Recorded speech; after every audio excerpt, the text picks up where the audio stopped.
जय हिंद दोस्तों। मैं इस वीडियो में बहुत ही इम्पोर्टेंट आपको न्यूज़ बताने जा रहा हूँ। ये न्यूज़ रिलेटेड है बिहार में आरक्षण। और जैसा कि आप जानते हैं कि नीतीश कुमार ने आरक्षण बढ़ा दिया था 15%। ये आरक्षण जो बढ़ाया था इस पॉलिसी को पटना हाई कोर्ट ने रिजेक्ट कर दिया, मीन्स रद्द कर दिया। इसी को इस वीडियो में हम लोग डिटेल से और डिस्कस करेंगे कि क्यों आखिर पटना हाई कोर्ट ने इस आरक्षण को रद्द किया। तो आइए, जैसा कि मैं आपको बताऊं कि नीतीश कुमार जो आरजेडी के साथ में जिसमें गठबंधन बनाए थे उस समय में जाति जनगणना कराया था। जाति की जनगणना कराने के बाद बहुत ज़्यादा जो है पॉलिटिकल जो है प्रोसेसन शुरू हुआ था और जातिवाद की जब बढ़ावा हुई थी उस समय में जो है आ, जो जाति ज़्यादा संख्या में दिख रहे थे वो सब डिमांड करने लगे थे कि हमारा जाति इस संख्या में बढ़ा है, तो उस तरह से हमको जो है आरक्षण भी बढ़ना चाहिए। इसी पे नीतीश कुमार जो है आ, एक जनता के फेवर में जो जन कराई थी उन्होंने जाति जनगणना, उसको सपोर्ट करते हुए और उस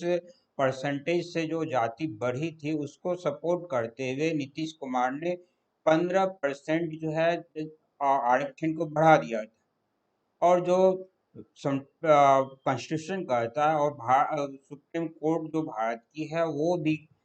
फिक्स की है 50%, नहीं 50% से आरक्षण आप ज़्यादा नहीं दे सकते हैं। लेकिन जब इन्होंने 15% से ज़्यादा आरक्षण बढ़ा दिया था तो 65% आरक्षण हो गई थी। तो इसको कुछ व्यक्ति जो है चैलेंज किया था पटना हाई कोर्ट में कि इस रूप में कि इससे जो है इक्वालिटी का जो है वायलेशन होता है और फ्रीजमेंट ऑफ इक्वालिटी होता है, वायलेशन ऑफ इक्वालिटी होता है, जिसमें आर्टिकल जो है 14 का हवाला दिया गया था, आर्टिकल 16 का हवाला दिया गया था। और ये सब आर्टिकल का जो हवाला दिया गया था इस हवाले के तहत जो है सुप्रीम कोर्ट का भी कई जजमेंट जो है का हवाला दिया गया। और आर्टिकल 14 का जो दिया गया और आर्टिकल 15 का दिया गया, आर्टिकल 16 का दिया गया, ये सब को देखते हुए और इसमें सारी जगह पे इक्वलिटी की बात करती है कि आप जाति के बेसिस पे किसी से भेदभाव नहीं कर सकते हैं, या तो धर्म के बेसिस पे किसी से भेदभाव नहीं कर सकते हैं, और किसी से रेस के बेसिस पे या रंग रूप के बेसिस पे भेदभाव कर नहीं सकते हैं। तो इस यहाँ पर जो है जाति के बेस पे यहाँ पर आरक्षण बढ़ाया गया, और आरक्षण जो बढ़ाया गया इसमें जो है जो भी क्लैप लगा हुआ है या वो जो भी जो है एक और डेडलाइन जो है उससे ज़्यादा आप नहीं दे सकते 50%। तो 50% से जब 15% इन्होंने बढ़ाया तो बिहार में आरक्षण 65% हो गया, और 10% जो आप समझ लिए कि ईडब्ल्यूएस को मिला था। और ईडब्ल्यूएस को जो मिला था तो इसमें ईडब्ल्यूएस जो वो अपर कास्ट के जो आ, व्यक्ति हैं जो गरीब पाए जाते हैं उसमें सेंट्रल गवर्नमेंट ने इस पे अलग से व्यवस्था दी थी, तो वो अगर आप ऐड कर देंगे तो 65% प्लस जो है 10% में 75% आरक्षण हो जाता है। तो इसको जो है जब चैलेंज किया गया था तो इस चैलेंज को का हेयरिंग करने के लिए पटना हाई कोर्ट में एक बेंच में दो जज जो है अपॉइंट हुए, और इसमें जो है एक स्वयं जो है चीफ जस्टिस विनोद कुमार थे और दूसरा जो है हरीश कुमार थे। और विनोद चंद्रन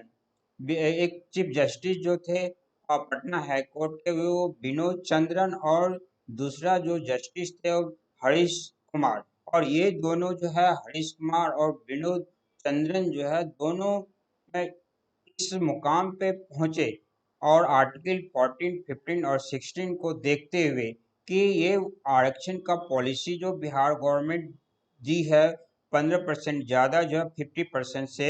मीन्स 65% जो हो जाता है वो कॉन्स्टिट्यूशन का जो फंडामेंटल राइट है उसको वायलेट करता है, और आरक्षण का जो पॉलिसी जो संविधान देती है उसको भी वायलेट करता है, और सुप्रीम कोर्ट का जो कई गाइडलाइंस है उसको भी वायलेट करता है। तो इस बेसिस पे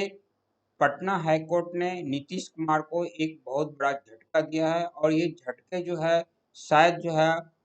अच्छी तरह से उनको समझ में नहीं आवे, लेकिन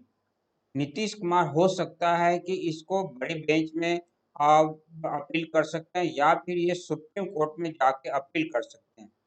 लेकिन ये जाति जनगणना के बेसिस पे जो आरक्षण दिया गया है, सुप्रीम कोर्ट अगर जाते हैं तो वहाँ सुप्रीम कोर्ट में भी इनको जो है एक अच्छी तरह से प्लानिंग करके जाना पड़ेगा कि इसको किस तरह से समझा सकते हैं कि 15% ज़्यादा दिए हैं। ऐसे नॉर्मली अगर समझाने की कोशिश करेंगे तो फिर ये वहाँ से भी वापस आना पड़ेगा इनको, वहाँ पर इनकी जो भी अपील है पटना हाई कोर्ट की होगी सुप्रीम कोर्ट में, वो उनकी खारिज हो जाएगी। इसलिए सुप्रीम कोर्ट जाने के पहले नीतीश कुमार को अच्छी तरह से प्रिपेयर्ड हो जाना पड़ेगा कानूनी रूप से। तो फ्रेंड्स, इस वीडियो में इतना ही। Thank you.